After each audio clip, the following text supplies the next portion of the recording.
हरियाणा विधानसभा चुनाव 2024 के रिजल्ट्स ने सभी को चौंका के रख दिया।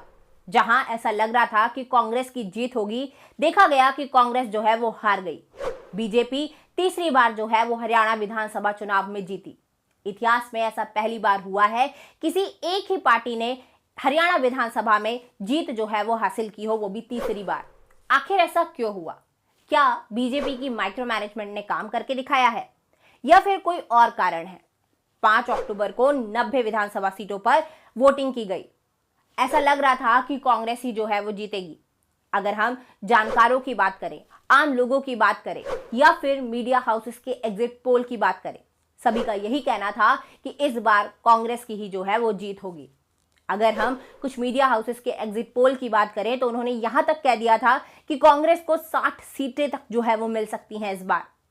लेकिन देखा गया कि कांग्रेस फिर से इस बार हार गई। आखिर कांग्रेस से गलती कहां पर हुई?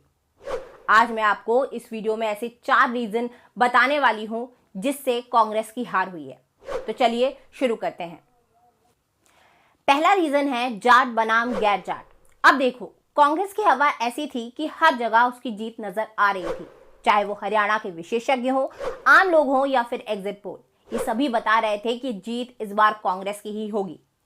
अब देखिए, हरियाणा में करीब 22% जाट वोट हैं, जो काफी वोकल हैं, यानी खुलकर जो है वो बात रखते हैं। गैर जाटों को लगा कि कांग्रेस की जीतने पर भूपेंद्र सिंह हुड्डा की हरियाणा के मुख्यमंत्री बनेंगे, इसलिए उन्होंने खामोशी से बीजेपी के पक्ष में वोटिंग कर दी। जानकारों के मुताबिक अगर हम बात करें तो हरियाणा में इस बार के विधानसभा चुनावों में वोटों का बंटवारा जाट और गैर जाट के आधार पर हो गया। इसका सीधा नुकसान कांग्रेस को हुआ है। अगर मैं आपको बताऊं तो गैर जाट और जाट वोटों के बीच समीकरण साधने में बीजेपी कई सीटों पर कामयाब रही। राज्य की कई सीटों पर उसने करीबी मुकाबले में कांग्रेस को मात दी है। अगर मैं आपको बताऊं तो जो एरियाज हैं जैसे कि आसंध, दादरी, यमुनानगर, सफीदों, समलखा, गोहाना, राय, फतेहाबाद, तोशाम, बाड्डा, महेंद्रगढ़ और बरवाला जैसी सीटें इसमें शामिल हैं, जहां कांग्रेस को काफी करीबी अंतर से हार का जो है वो सामना करना पड़ा। अगर मैं सेकंड रीजन की बात करूं तो सेकंड रीजन है गुटबाजी। हरियाणा में कांग्रेस की हार के पीछे पार्टी के अंदर की गुटबाजी भी एक बड़ी वजह मानी जा रही है। जानकार ये भी मानते हैं कि राज्य में कांग्रेस के उम्मीदवारों को इस तरह से भी देखा जा रहा था कि कौन भूपेंद्र सिंह हुड्डा के खेमे से है और कौन कुमारी शैलजा के करीबी हैं। मैं आपको बता देती हूं कि यही नहीं, कांग्रेस के कई उम्मीदवारों को शीर्ष नेतृत्व का उम्मीदवार बताया जा रहा था। हरियाणा में गुटबाजी और गलत तरीके से टिकट बांटने की वजह से कांग्रेस को करीब 13 सीटें गंवानी पड़ी।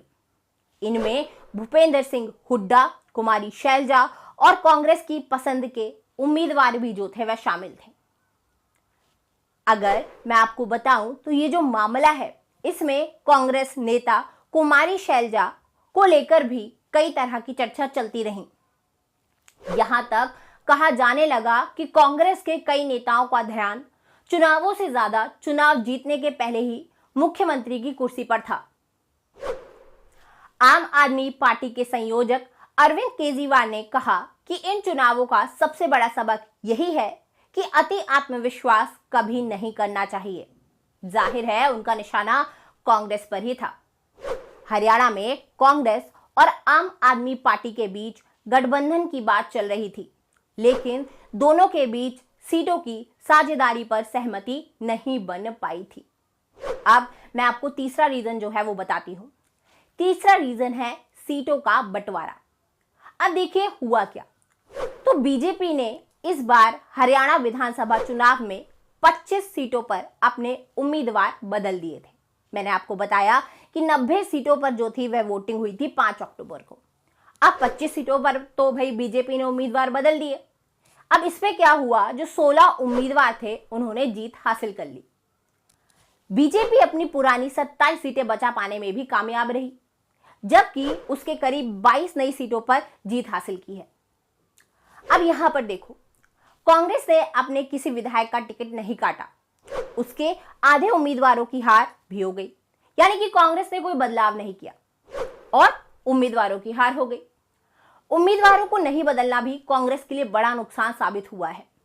अगर मैं आपको बताऊं तो साल 2019 में हरियाणा विधानसभा चुनाव में बीजेपी ने 90 सीटों पर उम्मीदवार उतारे थे और उसे 40 सीटों पर जीत मिली थी। इस बार बीजेपी ने कुल 89 सीटों पर अपने उम्मीदवार उतारे थे। कांग्रेस को 2019 में 90 में से 31 सीटों पर जो थी वह जीत मिली थी। इस साल हुए लोकसभा चुनाव में हरियाणा में कांग्रेस को 43% वोट मिले थे, जबकि बीजेपी ने 46% वोट जो है वो मिले। यानी दोनों प्रमुख दलों के बीच वोटों का अंतर काफी कम रहा है। आप देखिए 43 और 46 कितना कम अंतर है।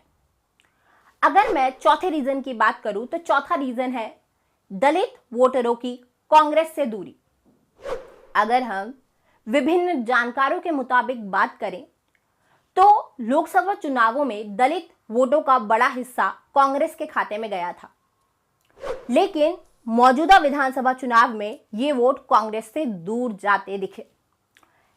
इस साल लोकसभा चुनावों में मायावती की बीएसपी को हरियाणा में महज 1% के करीब वोट मिले हैं। मौजूदा विधानसभा चुनाव में उन्होंने राज्य में अपने वोट प्रतिशत में बढ़ोतरी जो है वो की है। यही नहीं, पिछले विधानसभा चुनावों के मुकाबले इस बार राज्य में आम आदमी पार्टी ने भी राज्य में अपने वोट बैंक में करीब 1% का इजाफा कर लिया है। यानी कि इंक्रीज जो है वो कितना हुआ है, 1% का। इसी साल हुए लोकसभा चुनाव में हरियाणा में दलितों ने कांग्रेस को वोट दिया था। कांग्रेस को यहां पर यह सोचना चाहिए कि आखिर ऐसा क्यों हुआ। 3 महीनों में ही दलित वोट उससे दूर कैसे हो गए। अब देखिए, यहां पर मैंने आपको 4 रीजन जो है वो बताए हैं, जिसकी वजह से मुझे ऐसा लगता है कि कांग्रेस जो है वो हरियाणा में हारी है। अगर कोई रीजन मुझसे छूट गया या आपको ऐसा लगता है कि ये रीजन हो सकता है कांग्रेस की हार का हरियाणा में, तो आप कमेंट बॉक्स में जो है वो जरूर बताएं। अगर वीडियो अच्छा लगा हो तो लाइक कर देना, चैनल पे नए हो तो सब्सक्राइब करना मत भूलिएगा। मिलते हैं नेक्स्ट वीडियो में। Thank you so much.